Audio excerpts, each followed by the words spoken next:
everyone. We're going to do the third chapter today, the chapter 3 of your developmental psychology lecture, the neonatal phase and infancy. So that's what we are going to be doing today. It's going to be a fun chapter, and I want you guys to really enjoy it.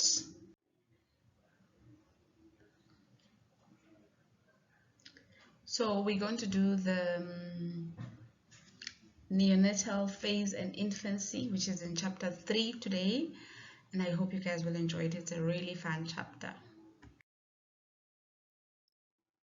So the learning outcomes for this chapter, after studying this chapter, you will have knowledge, or you will be knowledgeable about the important issues of the neonatal phase, the important development of infancy. Those are the two main outcomes that you will learn after studying this chapter. So the neonatal phase, I just want to give you the exact description according to your textbook. This is very important. Whenever I read something directly from the textbook, I must know that it's important. Okay, so in this section, we'll be looking at the neonate adjustment to basic life processes. This is on page 87 under the neonatal phase point. The function of reflexes, perceptual skills, sleep and dreaming cycles, and feeding. We will also explore neonatal learning and individual differences, and we'll begin this section by looking at the baby's physical appearance and ways in which babies are assessed. That's the neonatal. Then infancy, in this section will be explore the infant's physical, cognitive, personality, and social development. Do they have a personality when they're infants? Those of you who are mothers and who have got babies, small babies, maybe twins, you will know that yes, they definitely do have a personality, even at their infancy stage. So what does neonatal refer to? What do we mean by neonatal? Sorry for that. I'm just trying to fix my screen. Okay, so it refers to the period between birth and when the baby is 4 weeks old. That's the neonatal. We can call it the child. It's the neonatal phase between birth and 4 weeks old. Not 4 months, but 4 weeks old. In the 1980s, it was primarily seen as doing nothing, where the child does nothing but eat and sleep and wake up and suck breast, and then they make the mom tired, and then the person giving the breast milk are tired, and then they sleep again between birth and 4 weeks. But that was in the 60s. Now we know better.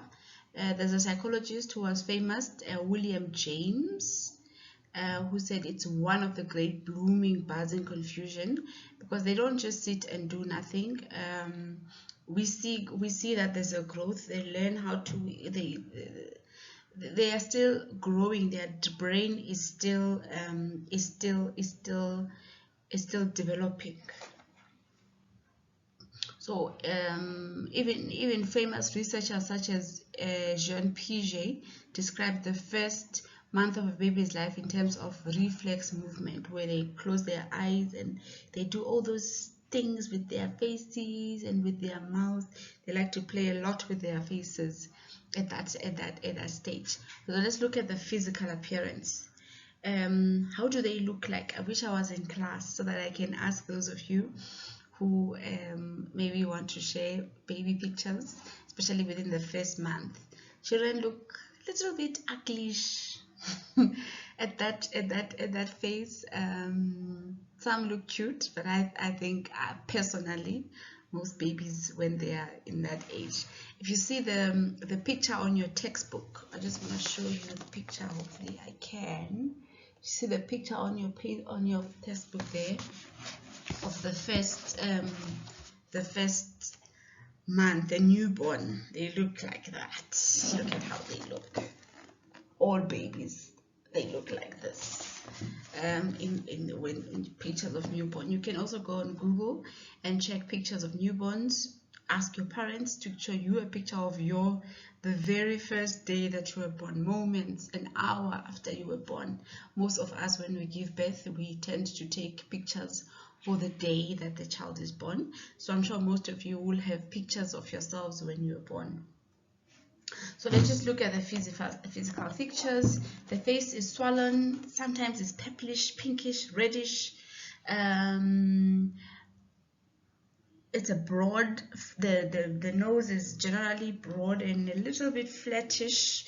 As the child starts to grow, you see that the child starts to take better shape, unless the nose is just designed to be like that. Swollen eyelids, the eyebrows ridges are also a bit swollen, and the ears appear to be skewed a bit. It's almost like you don't know what's going on with the ears.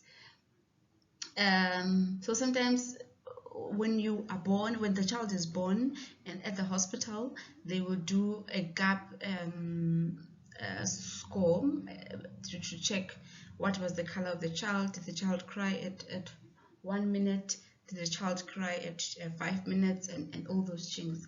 That's to check. So that's just to check whether the child is healthy.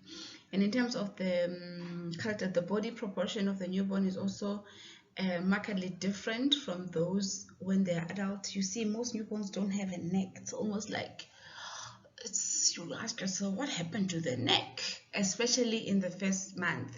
So but then as they grow, they start to look more like human. You start to see, okay, I gave birth to a human. Yeah.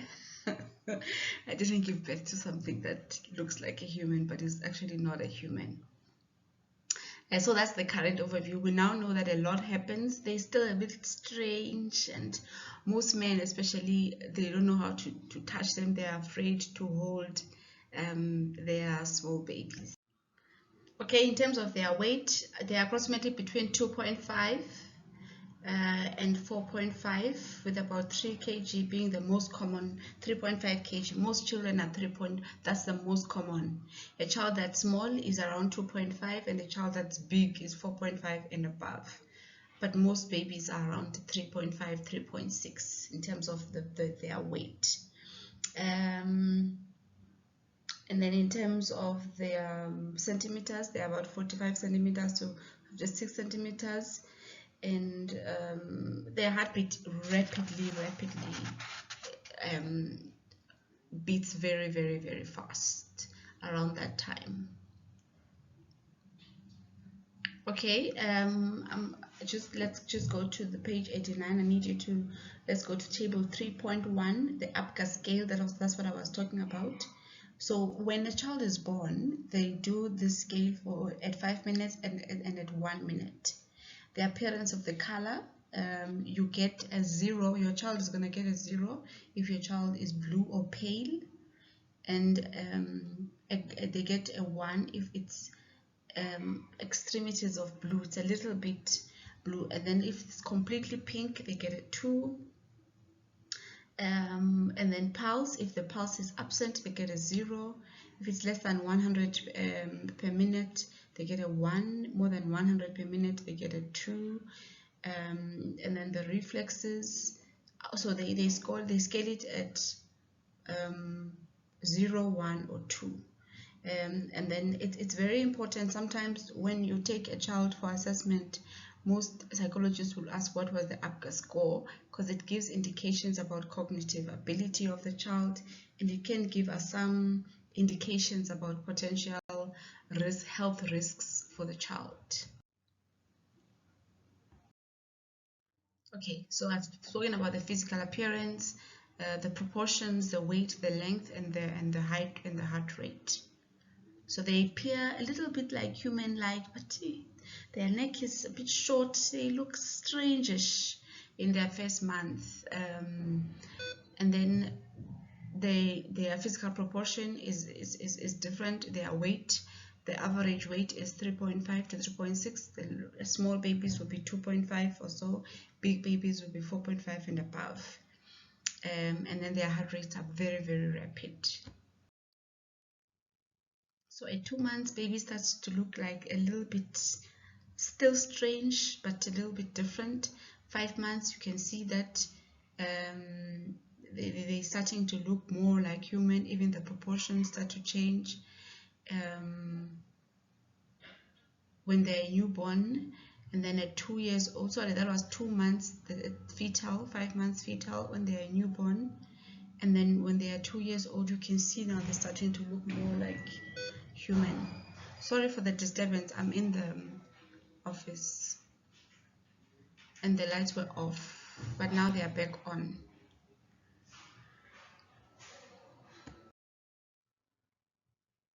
Okay, so part of the assessment of the newborn is the Apgar scale that I just explained.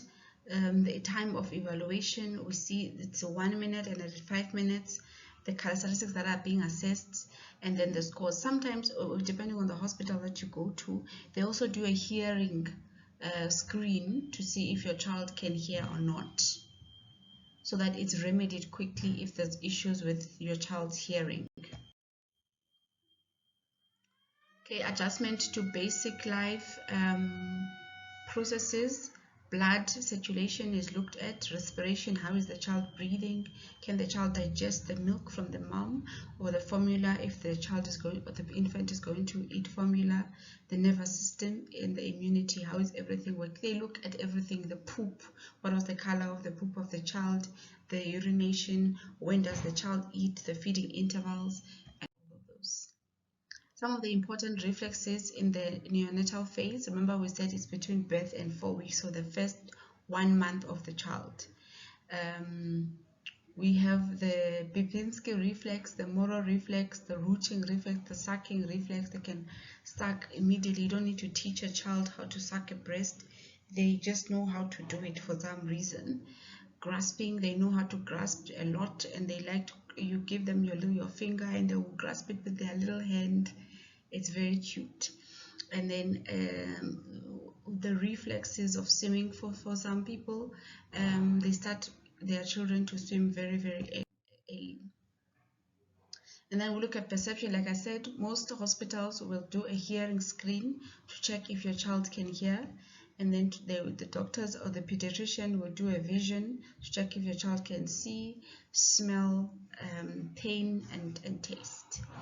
So if, for example, you give birth to your child and then the child does not cry, most of the time at the hospital they will hit the child on the bum, just for the child to see that can the child perceive pain, because it's a higher risk. If a child cannot perceive pain, they will die, because how do children at that age communicate? They communicate through crying. Okay, sleep and dreaming. Okay, so in terms of sleeping, neonates sleep between 17 to 20 hours per day. So most of the time they are sleeping their first month. They really wake up to feed and then they go back to sleep. Sometimes you wish, why couldn't they just stay in there for 10 months and then they come out and they've got a little bit of character. But I suppose the women can't carry up to that. Then the child gets bigger and it will be very difficult for the child to maybe come out. I don't know. And it's just not designed like that. So that's the duration between 17 to 20 hours. Most of the time they are asleep. They've got different sleep cycles or patterns. So sometimes you see that they are awake during the day and during the night they are asleep. They are fast asleep. So there's different cycles, and they do dreams. Children do sleep. In neonates, let me use the appropriate language. Neonates do dream also, even though they are very young. And then the frequency of the feeding, when a child is very small, they feed every 3 hours. If you, for example, you go to the hospital and you stay for the hospital for that 3 days, if you did a cesarean, every 3 to 4 hours they feed the child, and of course that will affect the sleeping patterns of the primary caregiver, because at night every 3 hours some children they will wake up, they're hungry, they need feeding every 3 hours, so it's very difficult to sleep. There's more advantages to breastfeeding. More women are encouraged to breastfeed more than giving formula to their children. There are some advantages to bottle feeding, but it's more advisable to breastfeed. The influence of feeding method on mother-child relationship is very important because the mother also needs to be supported. So some of these mothers that just want to do things on their own, it's not advisable because they get exhausted. And then even HIV positive women can breastfeed as long as they only breastfeed to reduce the transmitting the virus to their children through breastfeeding. So some of the individual differences, some children, even though they are neonates, so they are within the first, you'll see some differences. Some children cry a lot, maybe they are colicky. Some children sleep a lot. Some children feed, they want to feed every 2 hours instead of every 3 hours. Some is every 4 hours. So there are some individual differences with neonates. And then we go to infants. So infants is from 4 months old up until I think around 8 months old.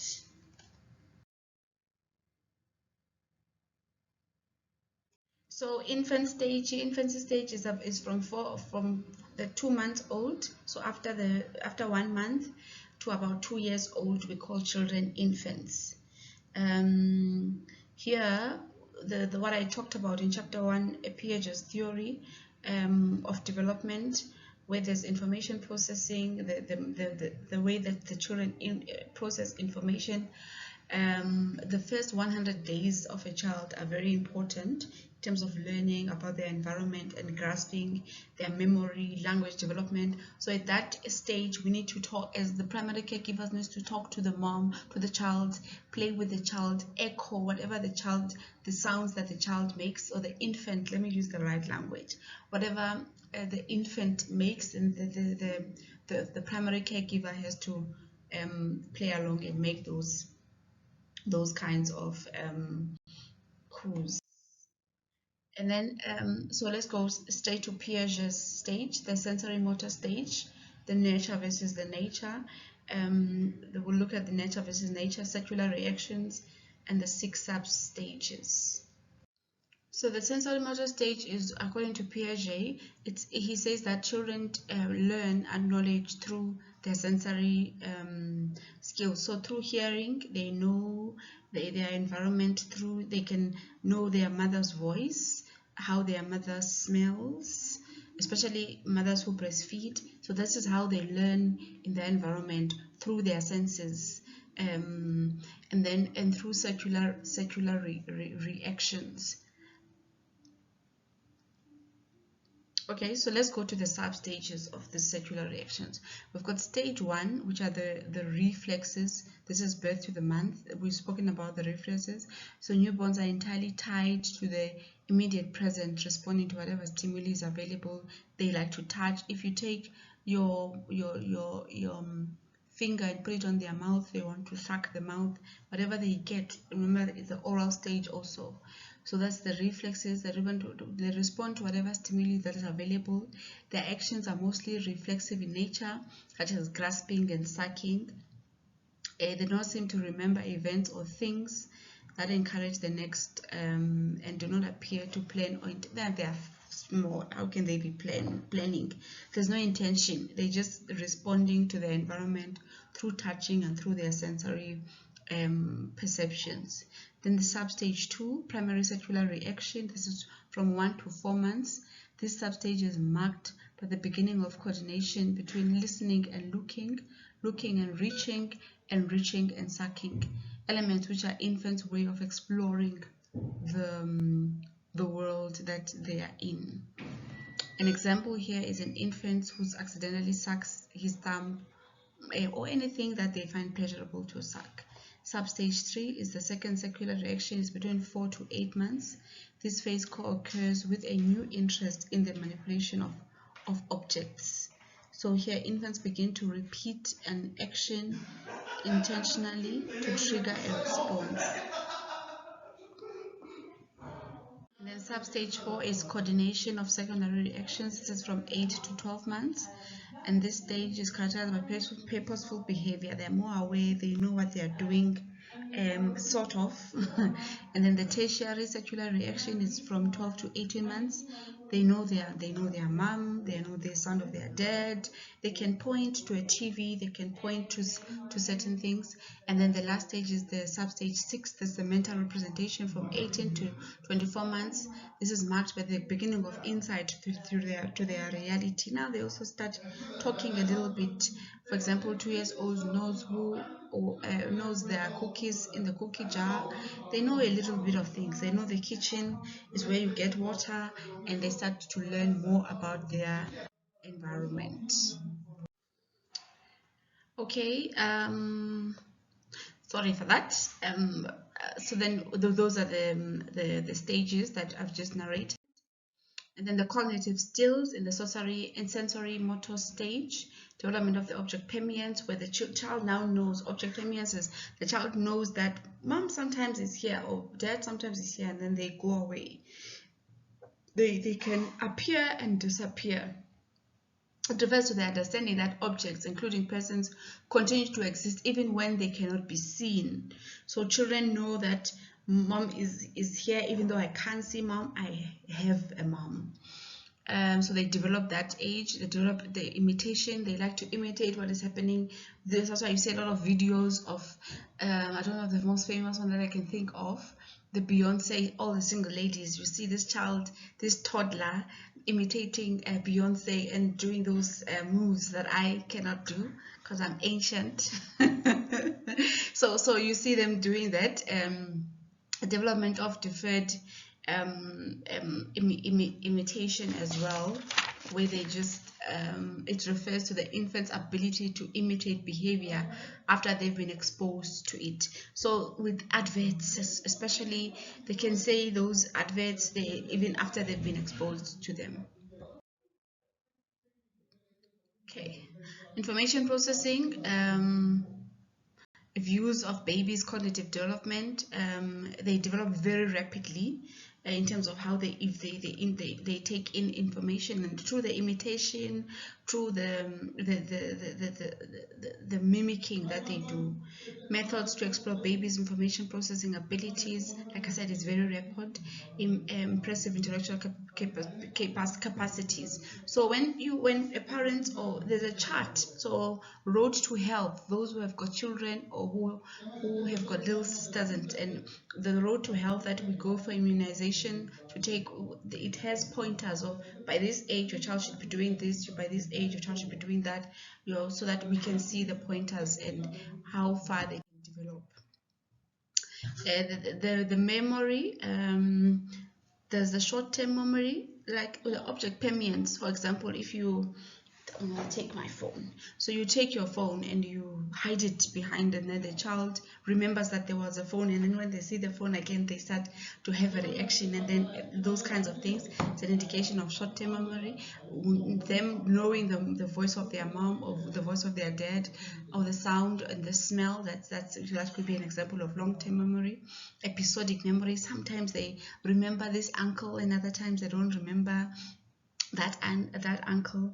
The semantic memory, procedural memory, implicit memory, explicit memory, where they explicitly know that they are always scared of this grandmother or grandfather. Let me not use grandmother or grandfather.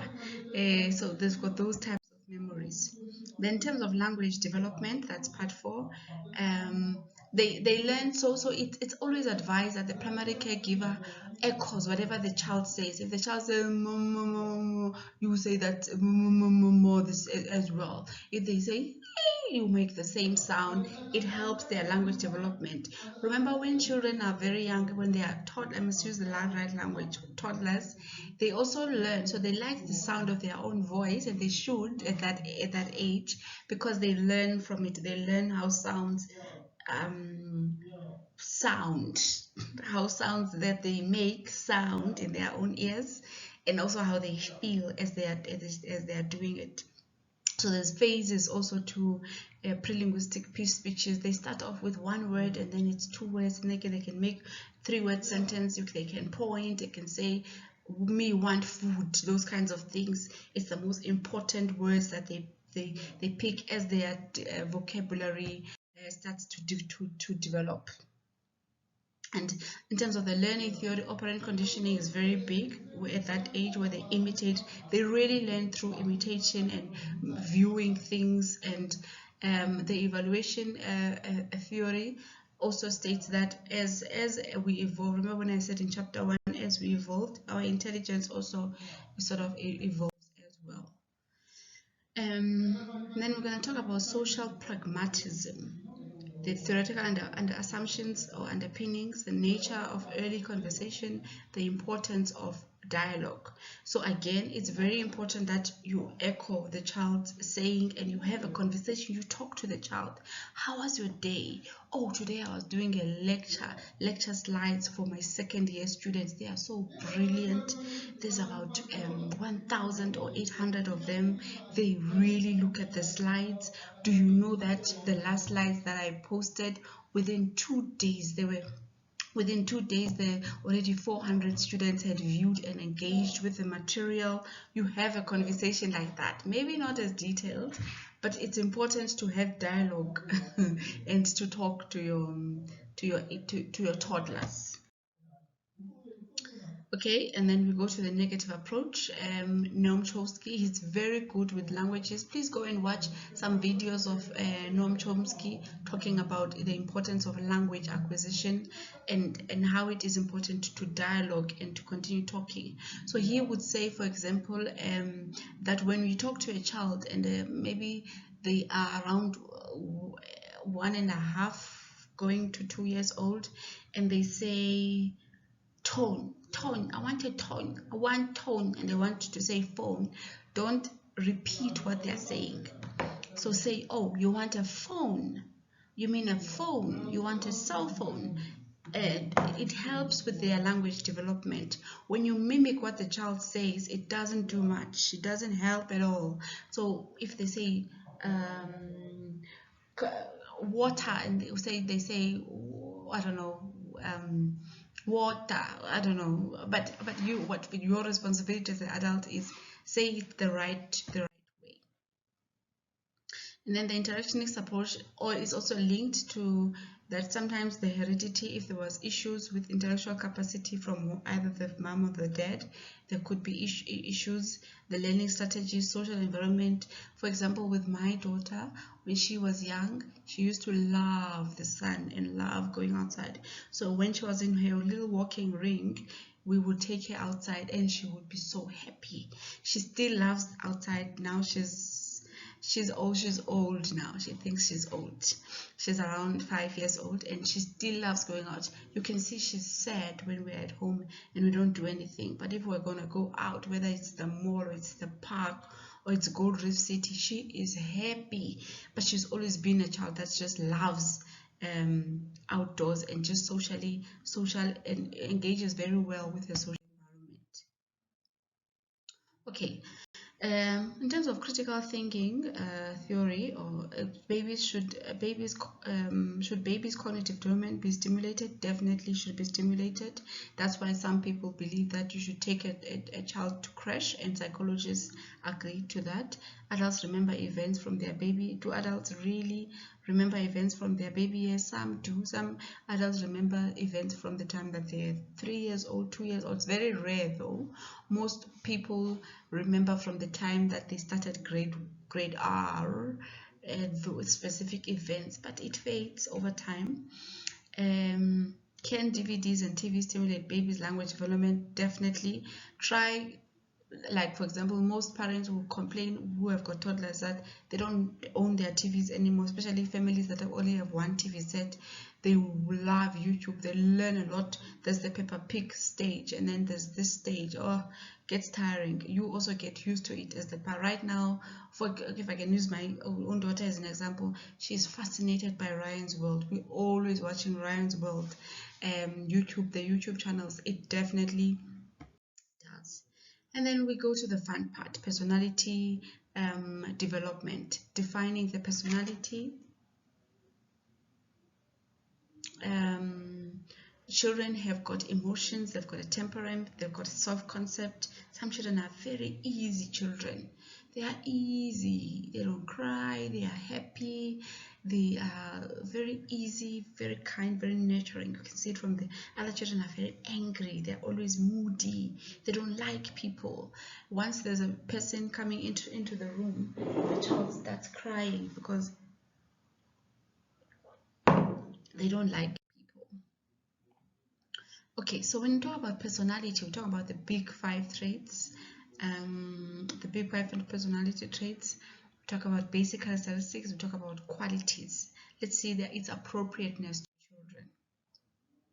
So the determinants of personality are biological, learning theory, psychoanalytic theory, ethological theory, and integrated theory. So the development of the personality in an infant, it's important, the importance of nature, sometimes the way, if it's a happy environment, and like I said, the way that the caregiver talks to the child and engages in dialogues with the child helps in terms of the development of the personality, the emotions, the temperament, and the self-concept of the child. We go to emotions, the development of emotions. Research challenges that it's not easy to study emotions of a child because we don't know, are the emotions present from birth? Yes, they are. Do they develop over time, or are they relatively the same? So biologically based explanations say that this child was like, the mother was like this when she was a baby, therefore it's biological, it's inherited. Also the socialization in terms of cognitive and the contextual explanations are all there. When do emotions appear? But they appear from the word go. The basic emotions, the emotions involving the self, the emotions involving others. There's different ways that children smile and cry. It is relatively the same, really. I mean, if you hear a cry of a baby, unless you know it's your own baby's voice, they generally laugh the same, regardless of race.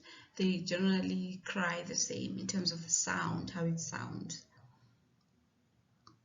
So the emotional communication between a parent and a child has to be a two-way communication between the child and the mother. There's the reading emotions, social reference. It has to be a two-way thing. Don't treat the child, as a toddler. She's developing, or he's developing, is developing. In terms of their emotional regulation as well, it's important to teach how to regulate, to assist in emotional regulation. Then let's go to an application. Should I comfort or ignore my child if he or she cries?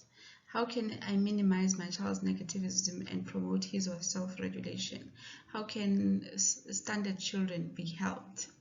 So there's a fence here. Some people believe, or some theories believe, that sometimes you allow the child to cry, especially when you're trying to develop sleeping patterns, and then the child learns to soothe themselves before you jump in and assist the child. Others think immediately the child cries, you jump in and you see what is wrong with the child. But there's no universal agreement as to what is wrong and what is right. There's advantages to both. Temperament. What is temperament? Thomas and Chess mention 9 dimensions and 3 temperamental patterns. The easy child, the difficult child, the slow to warm up child. Yo, I've seen all children with my sister's kids and my brother's kids. I've got a lot of nephews and nieces. Some children are easy. They are easy. They sleep. They eat. They are happy. They don't fuss. They are very easy. And easy children tend to continue to be easy even when they are teenagers. And then they are very difficult children. They are always crying. They always want to be held. You put the child down and she starts crying. They are very needy. Then there are children that it's hard, it's slow to warm up. It takes time. When visitors come, new people come to the house, even if it's aunts and this child cries because it takes time for the child to warm up to the mother or to that person. Stability of temperament, structural development changes, individual traits. Children are different. And then let's move to the self-concept. What is the self-concept? What does the self-concept develop according to Freud's view, according to Piaget's view, according to modern view? Look at that. So the self-concept consists of a unique set of traits and characteristics as an individual considers true about him or herself. How do they view the self, themselves?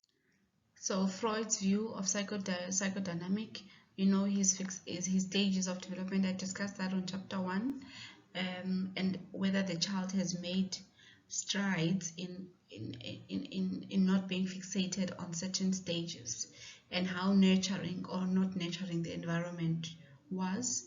Piaget is going to talk about the mimicking and the environment as well. In terms of the modern view, we have different self: the subjective self, the objective self, and the emotional self. And with kids, it's different. With toddlers, it's different, depending on the biological and the characteristics that the individual has. Some of the factors that influence self-awareness is self-agency, objective permanence, and ability to differentiate that someone is not here, I can't see them, but they are still around. Self-regulation, self-description, emotional self-awareness. Then the social learning, the attachment theory, socialization, sibling interaction. The attachment theory is the ability, it's the way that the child attaches emotionally to the primary caregiver, to the mother, to the father, to the siblings, and how they socialize within their environment.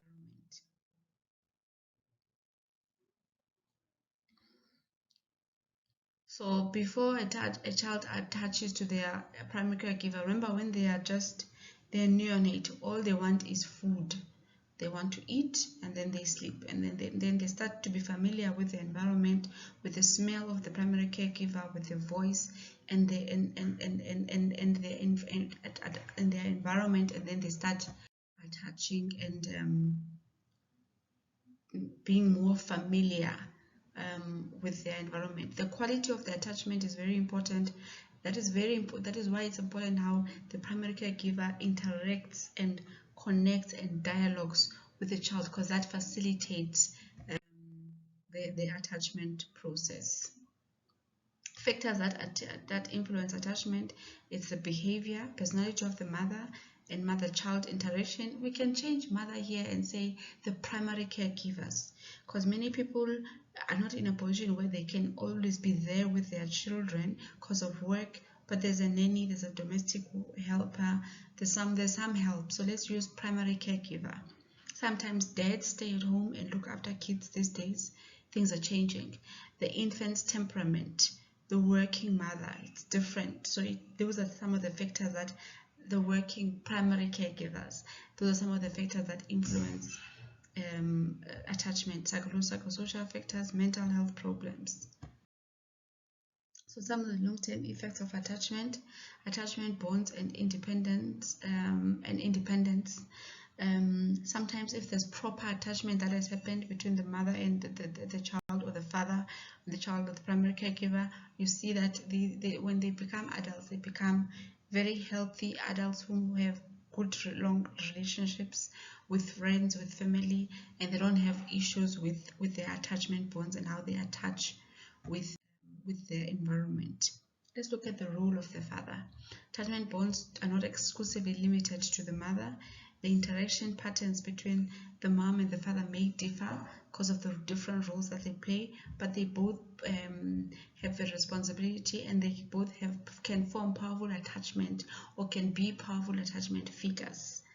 And the quality of the relationship between father and child is very important. The role of other caregivers. Children are capable to form attachment bonds with a variety of people, be their carers, be their siblings, their friends at school, their teachers. Such children show healthy personality development. Concept of the didactic attachment model is questioned here. And also parenting, different parenting styles. The stranger anxiety. Most children are afraid of strangers, even up to the age of 5, 6, even 7. You see them when they're about to start grade 1 or grade R, or they're going to go to a new school. There's that thing of being uneasy around strangers, and there's different explanations to this. So sometimes if it's really bad and it's not properly managed, children can have separation anxiety. What is the nature of attachment bond formation of children in deprived communities? Are children in children's homes able to form positive attachments? What is the role of the father's involvement? Children are able to form positive attachments as long as there's consistency with the person. Either it's at a home, or it's a primary caregiver, or it's with the mother, or it's with the father or the siblings. Sometimes with a cat, with a dog, with a pet. I know friends who have got a rat, and these kids love the rat. It's one rat, it's a friend. Some things are strange, but yeah. So how socialization happens, how the home environment socializes the child is also very important. Some of the techniques are positive reinforcement. If a child does well, you reinforce them by clapping, saying well done, induction, scaffolding, power assertion, love withdrawal when the child is not doing well. And then the sibling interaction is also very important in terms of forming attachments and forming a formation and just forming emotional support, and children having people to play with, caregivers, the role of the parents, and adjusting when there's a new child or a new sibling. Sometimes they're the ones who ask for this new sibling, they want a brother, and then when the brother comes, now they can't cope with the brother. Now the attention is now divided between the girl and the brother, or the first child and the brother. Sometimes they don't like that. And then at school also, they form healthy attachments with their friends when they come home from kindergarten or from grade R or grade naught, whatever grade they're in before formal schooling. They like to talk about their friends. Can infants be tested? Yes. There's a documentary on babies on Netflix. Please go and watch it if you have Netflix. It's very interesting, and it gives all the things that I've said here in this chapter some meaning.